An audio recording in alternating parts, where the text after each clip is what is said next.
கும்பகோணம் அருகே பட்டீஸ்வரத்தில் hose Lions சங்கம், மதுரை அரவிந்த் கண் மருத்துவமனை இணைந்து நடத்தும் இலவச கண் சிகிச்சை முகாம் நடைபெற்றது.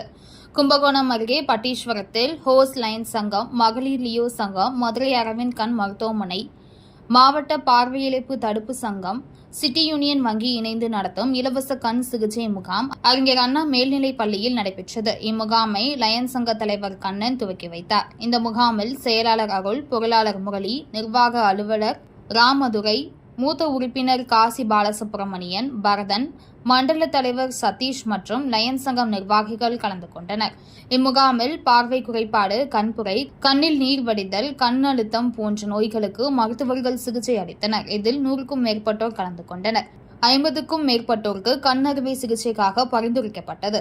அவர்களை அறுவை சிகிச்சைக்காக மதுரை அரவிந்த் கண் மருத்துவமனைக்கு அழைத்து சென்றனர். இத்தகவலை நமது செய்தியாளர் ரமேஷ் கும்பகோணம் மாவட்டத்திலிருந்து தெரிவித்துள்ளார்.